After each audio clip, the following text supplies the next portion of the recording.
How's it going, guys? Welcome back to the channel. So for those of you that are new or just haven't been paying attention very much, this is my Porsche 944. It's a 1986, so it's the late dash model if you know anything about Porsches. And I bought this car 8 or 9 months ago now, I believe. And I was really excited because it was gonna be the next project car on the channel, and I worked on it for a while. If you guys watched the videos during the summer, I actually got that engine mostly ready to go back into the car. So basically I bought the car, the engine was pulled out of it because the previous owner had plans, I guess, and then for whatever reason he didn't need the car anymore and he sold it to me for $1,000. So I feel like I got a pretty good deal. Granted, the engine was pulled out, so it was like $1,000 for somebody's project, but I really wanted one. It was the model that I wanted. Like I said, it was the late dash, and it has the all black interior and it's guards red. So it's a really cool car. I really like this thing, but I may have bit off a little bit more than I could chew, which isn't always a bad thing because you always go through a learning experience. I kind of have had the car sitting here for a little bit and not much has changed. Now, there were some reasons for that, like I had to order some parts from Germany and they took a while to get here, like the water pump took forever to come in, but I already made content about that a while ago. The main reason why it hasn't moved is just because there's been a lot of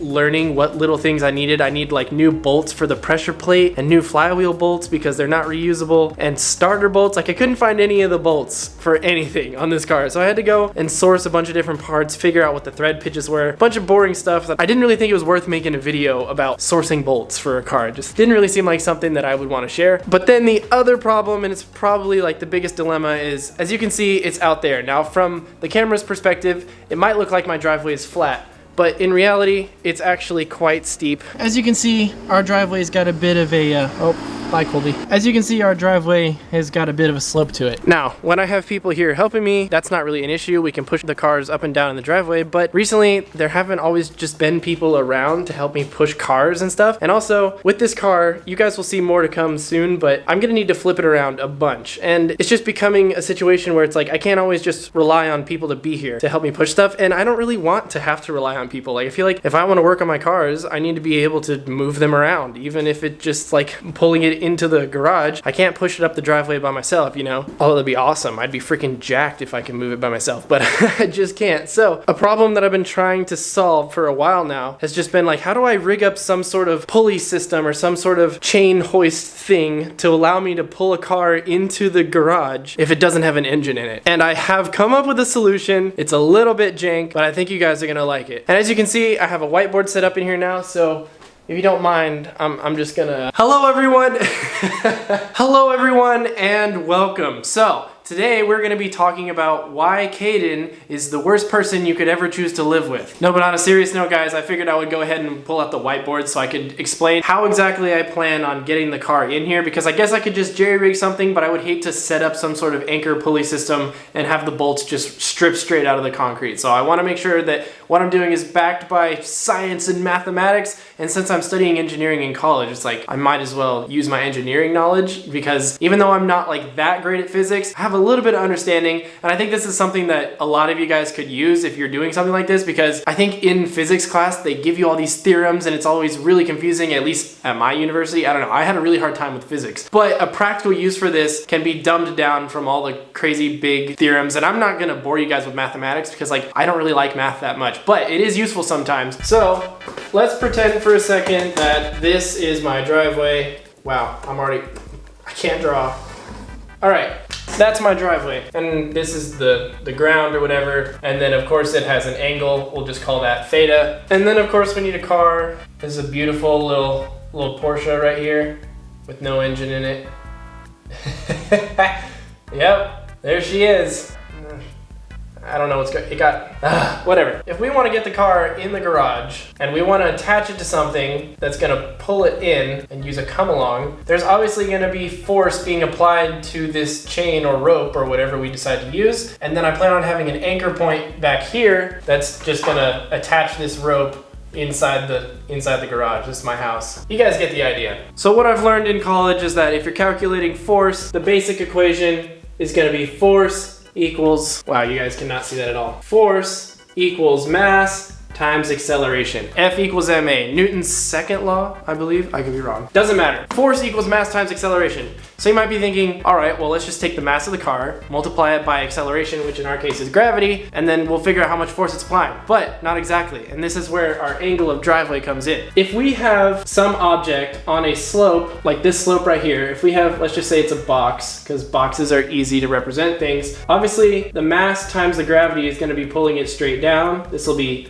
m1 times gravity, but the force being applied down the slope is actually going to be mass 1 times gravity times sine of our angle. Now, honestly, when I took physics, I learned why that was, and there were a bunch of other ones, like the force being applied against the surface is mass 1 times gravity times cosine theta. I honestly could not tell you exactly why that is. What I do know is that I remembered this like slope physics problem, and I went on Google and I looked up slope physics theorem, and I found this. Or I think I looked up like box on a slope or whatever. Now, this also ignores friction, but what's nice about cars is they have wheel bearings, and wheel bearings allow you to kind of ignore friction. Like there is technically a little bit, but it's basically negligible in this instance. So, because of all this, our final equation can be the mass of the car multiplied by the force of gravity multiplied by sine of the angle of the driveway. So now we can calculate exactly how much force is going to be applied to our anchor via tension in the rope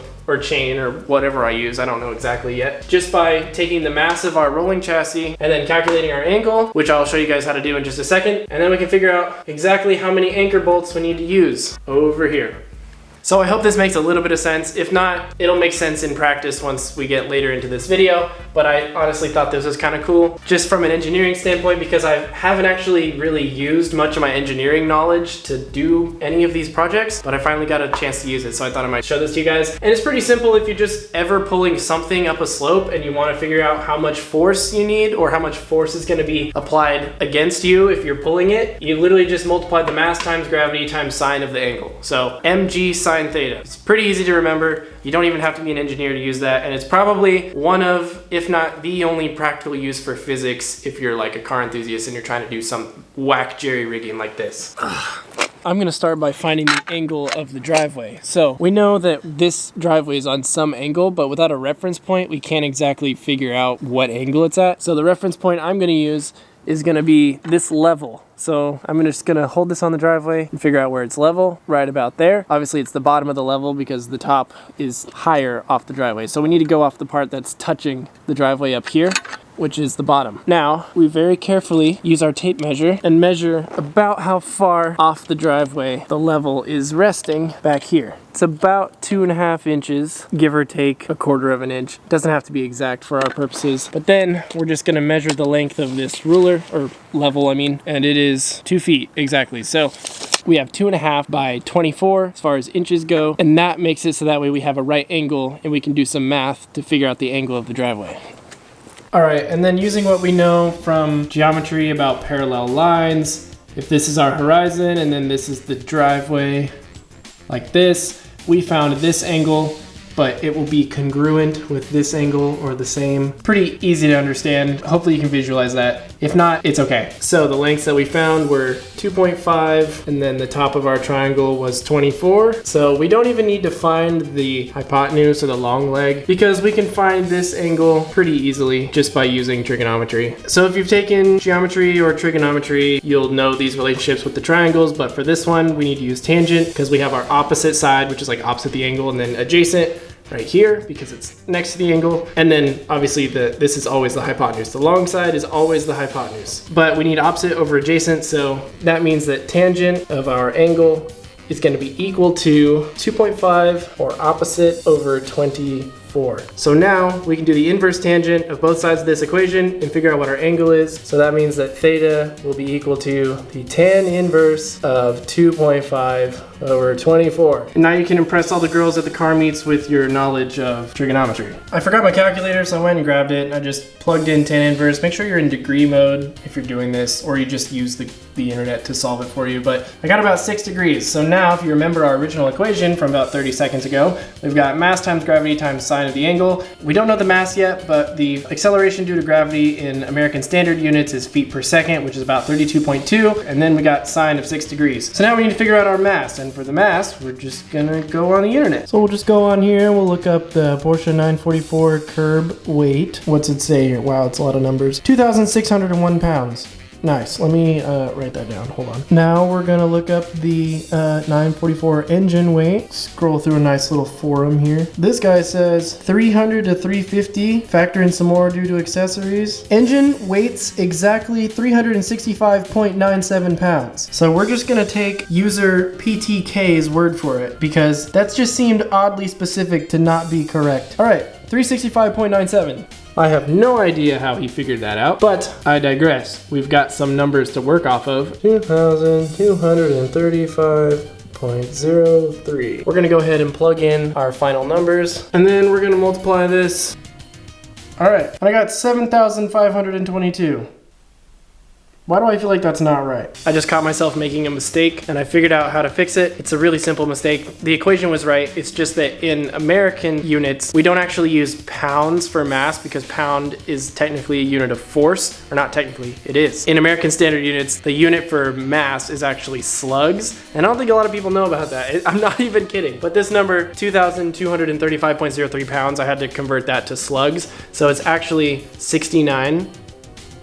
2,235, so now we're gonna have 69 times 32.2, and this works out to be 0.1, roughly, 0.1. So now when I do all this, it should give me a force, and that will be in pounds. There we go. So we got 232.24, or about 232 pounds. Now you might be wondering like, okay, what the heck does that number even mean? So basically, if our car is sitting on the driveway like this, even though the car weighs 2,000 pounds, this car looks so bad. Even though the car weighs about 2,000 pounds right now, or 2,200, the chain isn't holding up the entire car. The chain is just in line with the driveway, more or less. The car is exerting 2,000 pounds straight down towards gravity, but because it's on this incline, and it's a pretty shallow incline, and we can ignore friction because of the wheel bearings, we actually have to be able to withstand 232 pounds of force, which honestly makes me look like a weak little bitch because I can't even push 232 pounds up the hill, but it's fine because this is just gonna make life a lot easier. I think this has been a very interesting experiment. Maybe you didn't find it that interesting. Maybe you found it super insightful. Maybe you're just here for the fantastic race car drawings. So now that leaves the question, how the heck are we gonna build this thing? Well, just because we calculated 232 pounds doesn't mean that I'm gonna build it to be exactly 232. I'm gonna build it to be way stronger than that because I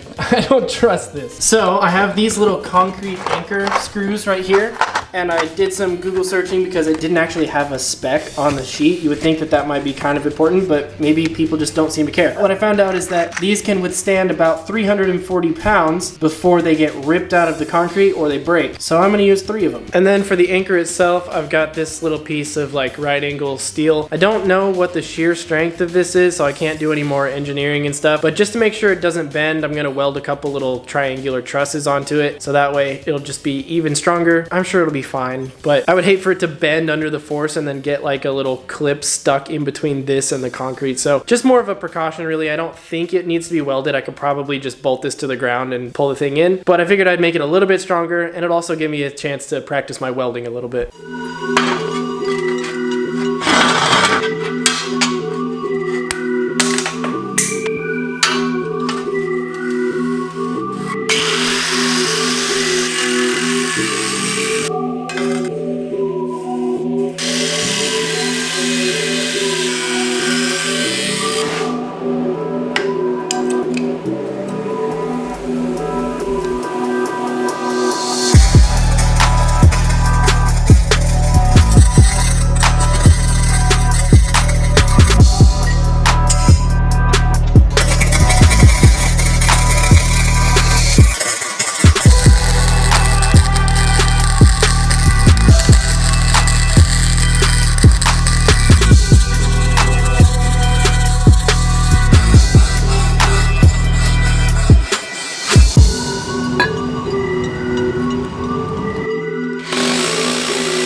All right, guys, so it's the next day. It's actually been a couple days because I worked on that over the course of the last 3 nights or so. Like the first night I did the welding, and then after that I worked on drilling the holes. I don't have a roto hammer. I guess in hindsight, I probably should have gone and rented one, but I was just using a regular hammer drill, so it kind of took a while. We have the anchor mounted to the ground, and if my math checks out, which I'm pretty sure it will, we're ready to go ahead and pull the car into the driveway. So I'm gonna move the Mustang out of the way and then take the cover off the 944, and I think for starters, I'm just gonna kind of like back it into the street, which is going to be a little bit sketch. But then I've got the come along attached over there, and then I also have this big, like, I don't know exactly what it's called. This thing can hold like 1,000 pounds or something ridiculous, like just a huge rope, if you will. And then I also have a chain in that box, and I'm going to use the chain on the 944 because the chain has hooks on both ends, and so I'm going to hook those into the tow hooks, and then that way I can pull the car evenly.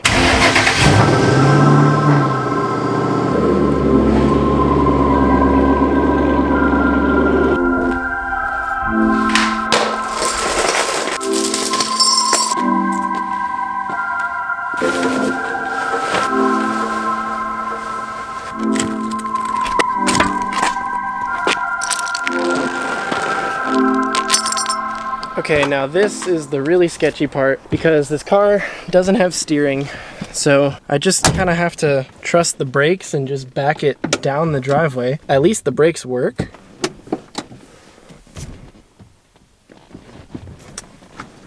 It's not moving. Did I miss a wheel chock or something? That's curious.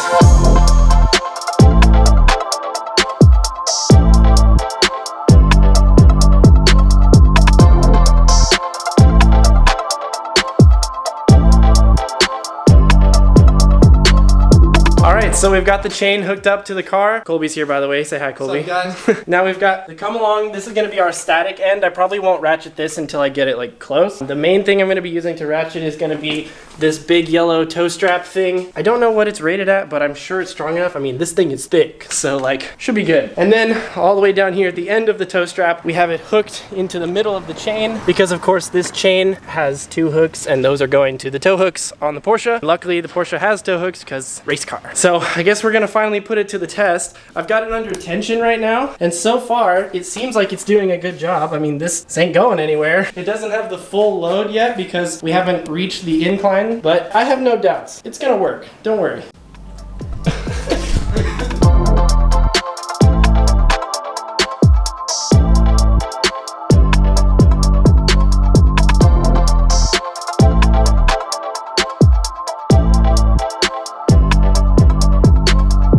It's bent.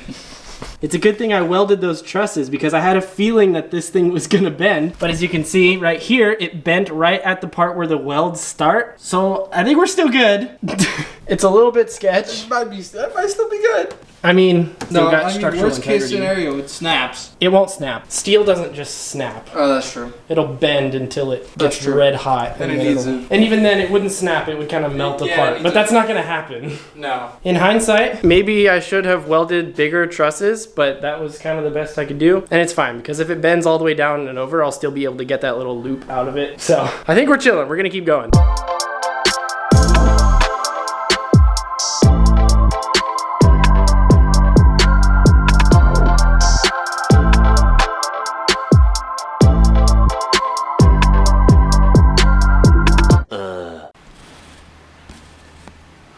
Well, this is what it looked like. Right before you fall. Boys, I just fucked up so bad. And it wasn't even a fault of the anchor. Please don't roast my engineering because the anchor was doing its job perfectly. I am just an absolute idiot. And the last time that I reset the ratchet, I forgot to put the e-brake back down on the Porsche. So instead of it being 230 pounds, it was however much the car probably like actually weighs. It's like the coefficient of friction of the tires against the concrete because the wheels were not rolling. And my anchor just ripped out. I guess that makes sense. I could probably figure out mathematically why it happened, but I put 3 of those bolts that can withstand 340 pounds. So that's basically 1,000 pounds, a little bit more than 1,000. When the car doesn't have friction, aka when the e-brake is down and the wheel bearings allow it to just roll, it only puts 232 pounds of force against my contraption here. But when the e-brake is pulled up, there's a lot more friction. When the wheel doesn't roll, that's a ridiculous amount of force being applied to the anchor. Luckily, nothing happened. Nobody was injured in the making of this video. But the new plan is to just go to the store and buy one of those plates that has a D-ring in it. I probably should have just started with that, but I was trying to save money because I didn't want to buy something because they're kind of expensive, but now I'm stuck in this situation. The car is halfway up the driveway. Luckily, it's not out in the road, but it's still not ideal. Colby must think I'm an absolute moron. No. Literally right before Colby went to the store, when I was resetting the ratchet, he was like, hey, don't forget the e-brake. And I was like, oh, you're right. And I thought to myself in that moment, I was like, I gotta make sure that I put the e-brake back down because this only works if the car doesn't have the e-brake up. Oh my gosh. Those of you guys that are returning subscribers will know that it's literally just me being a goober. Like, it's just my luck. I didn't even think I was being careless. Like, it was just a stupid mistake. I was being so attentive, like, oh, make sure there's not too much tension. And I even started ratcheting with the come along instead of the ratchet itself, just because I was worried I was gonna break something, and everything was going fine till I just screwed it up. So I guess we just gotta build it better.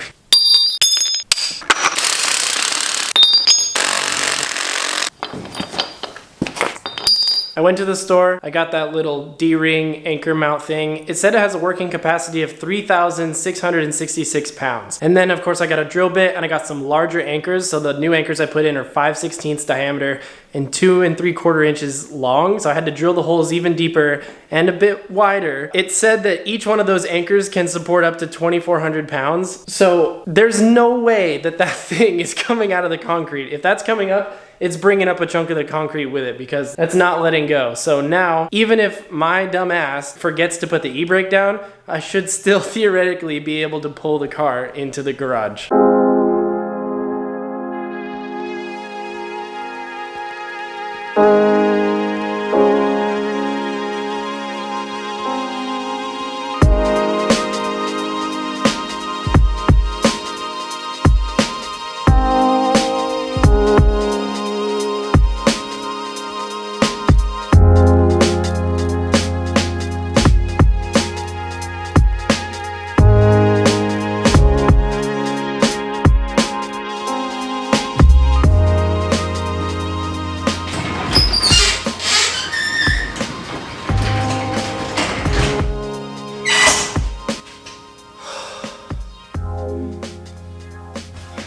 She's in! Finally. Alright, so I got the car in the garage. I made some stupid mistakes, but honestly, I love learning from my mistakes and I learned a lot today. I hope you guys enjoyed this. Please don't roast me in the comments because I was open about my mistake. It would have been easy to just never show this video to anybody, but that's not what this is about. Always learning, always improving, and always doing my best.